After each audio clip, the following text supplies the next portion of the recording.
Well, it sure is going to be exciting to be able to spend some time with Frances, to talk to her about her and Brother Carl's service, days gone by. I hope she's having a good day today. I do too. She's a very sweet lady. We're here at the home of Miss Frances Ramsey and her late husband Carl Ramsey. They were a very important part in the establishment of Southside Baptist Church. Were very highly dedicated in their service to the Lord. Frances, it's a joy to be here today and spend some time with you. And by the way, you sure do have a very beautiful dog, and I understand the dog's name is Gracie. That's the same name of my cat. I have a cat named Gracie. Frances, you and Brother Carl were so instrumental in Southside Baptist Church. I'd like to just ask you, how old were you when you came to know Christ as your own personal Savior? About 17, somewhere right there. I'd been in church, but then that was the time that I accepted the Lord. Frances, another question I'd like to ask you is, what drew you and Brother Carl to the ministry of Southside Baptist Church? Well, I guess our friends fell in Hazel Iron Mine along with the preacher. Yes, yeah, the church around us and the people. In all of the years of your service at Southside, what is your fondest memory of the church? Oh, I love it. Everything. God has Carl so much. And it's been a part that I've not been, really going to get to go like I used to because of my health. But I love my church, and there's friends there that I love. I know from the days before I came to the church, and even when I first came to the church, that you and Brother Carl were so faithful. Brother Carl sang in our choir. He also taught an adult Sunday school class and was actually instrumental in establishing our greeters ministry, because you and him would stand together in the entry of the church and hand out bulletins. One of the other things I would like to just say to you is, how does it feel to know that God used you and Brother Carl to establish the church, to be a part of the ministry of Southside Baptist Church and the legacy that you have left for us? Well, it was through him more than me. I was an instrument, but he was an instrument of God. Teacher, yeah, and it was just wonderful. He's gone on to be with the Lord, and I miss him so much. But I'm going someday. Yes, I am. Miss Frances, I want to thank you for allowing us to come into your home and taking your time to interview you today and give our people an opportunity to meet you and to know who you are. And on the behalf of Southside Baptist Church, I'd like to present to you this beautiful flowers here for you. Thank you. Oh, I love them. Thank you.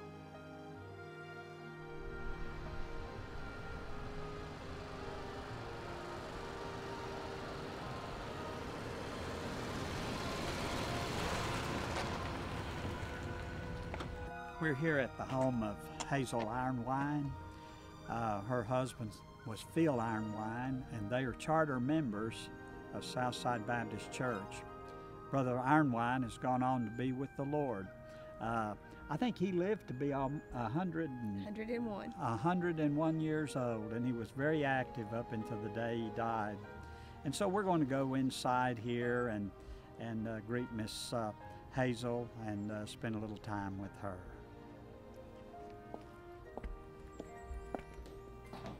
Miss Hazel, how are you? Oh, that's so pretty. We came to see you. Are you doing okay? Thank you. You are welcome. Oh, it's Thank good you. to see you. That's a bunch of from you all over there. Okay, sweetie. you, Thank darling. you. That's a bunch over there for you all. The poinsettias from Yeah, Christmas. got two. That one Alright. and this one. Preacher's gonna pull up a chair there and talk to you, okay? Yeah, that's fine. Hazel, so good to see you today. It's good to see you and you. This is Miss Hazel Ironwine. Her and her husband Phil were charter members at Southside Baptist and played a great part in the success of the church. I believe Miss Hazel, she is going to be 95 her next birthday, and her husband Phil, he's passed away now and gone on to heaven to be with the Lord. Phil lacked 1 month, being 101 years old. What a blessing this family has been to Southside Baptist Church. Miss Hazel was saved when she was 15 years old. She lived here in this area, and her family didn't have a car, so they walked to church. And you walked over to Valley Grove, It isn't that wasn't right? far. Yeah. And her dad, Joel Ogle, he was a cabinet maker, and he lived here in this area. And he and his wife, Hazel's mom and dad, they were charter members as well at Southside. One of the things that I remember is at the church, Hazel taught, along with Miss Hill, they taught the toddlers class at Southside for years. Not only that, but her husband Phil served as a deacon at Southside, and he was the kind of the maintenance man. He kept everything in working order. He was a very gifted man. Phil's vocation was he worked for the railroad, and Hazel was a school teacher. You taught the 3rd grade. Long time. A long time. Many of the folks here in South Knoxville, if they see Hazel out, they'll remember her, and a lot of them have said, "There's Miss Hazel, my 3rd grade school teacher." Not only that, but Miss Hazel is just a very sweet lady. She's homebound right now and not able to come to Southside. But we try to get by and see her and love on her and try to encourage her, and she always encourages us. Hazel, we love you. I love you all. You're I very love you all. precious. Hazel, we want to thank you for letting us come today and spend some time with you. Well, thank you for coming. And also, we want to present you with these beautiful roses as a token of our love and appreciation Well, thank and you. your dedication down through the years to the ministry of Southside Baptist Church. Thank you. We're happy to have with us today Guy and Ruby Sexton. It's good to have you all here today, and I would just like to ask you about how you came to know about or to hear about Southside Baptist. Well, we lived about a mile from the church. Then it wasn't Southside right at that present time, because preacher Bobby Campbell came to our church, to our house. We didn't think anything about it much, but then they showed back up again. Want to know why we didn't come to church? I said, we might as well go to church, because they're not going to quit coming to see us if we don't go to church. So we went to church and been going to church ever since.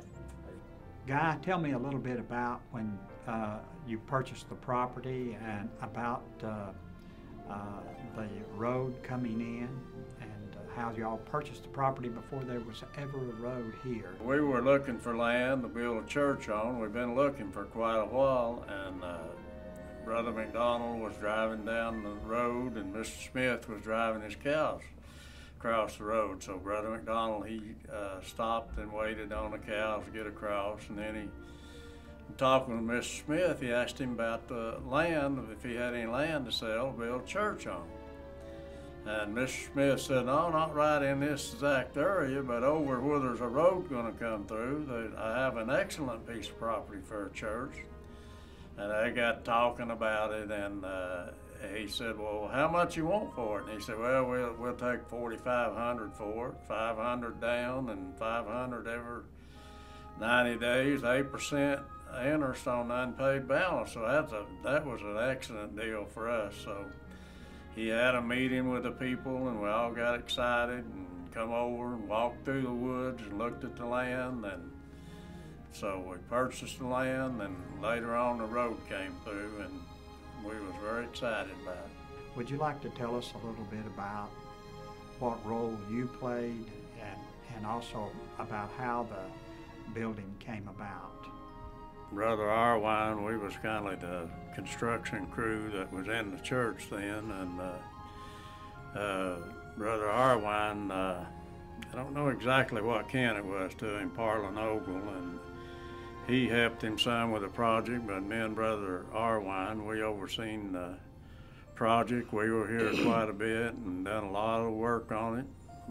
Laid a lot of the exterior brick and block, and I remember one time in the basement we were laying block, and we had the doors framed in, but we didn't have the doors in them, and it come a storm one day and lightning started flashing through that building. We scattered, and it washed about 8 inches of mud all over the whole basement. We had to clean it out, but a few things like that, but it never bothered us. We just sprung right back up and fired right back into it. We was excited about building a building. God took care of us on a lot of things. We had some problems, few problems, you know, but God supplied our needs, and we helped here and seen the building go up, and it's just really exciting time. I brought sandwiches and cake, of course, cakes. I introduced them to my famous coconut cakes. And so every time the women lost their husbands, they'd say, "Ruby, have you been feeding them again?" I'd bring them out here, bring the stuff out here for them to eat, and they enjoyed that. Did you ever imagine in your heart that Southside would be at the place it is now? Preacher, I never had any thought that if Brother McDonald and the men could call back the meeting that we had one day at a restaurant eating lunch, and that question was brought up, asked personal to me and a couple of guys, "What do you think about Southside? Do you see it growing?" I said, "I sure do. I see great things happening at Southside Baptist Church." What advice would you give to the present membership of the church to encourage us that we need to handle hard times when they fall upon us? Be faithful, keep your eyes on the Lord, and you have some problems, but everything outweighs the bad. And going here, I've seen myself saved, and Ruby saved. I've seen my children saved. I've seen my grandchildren saved. I've seen my great-grandchildren saved, so that's worth it all. That's worth the trials, and I think of that a lot of times. I sit in there and think of that, you know, that how many people has been saved just in my family alone, and that's just one of the greatest blessings that you can ever encounter, that your family's saved and worshiping and working in the Lord. And I think it's time in early life that you need to, you know, get your children and stuff in the church working and have faith in the Lord.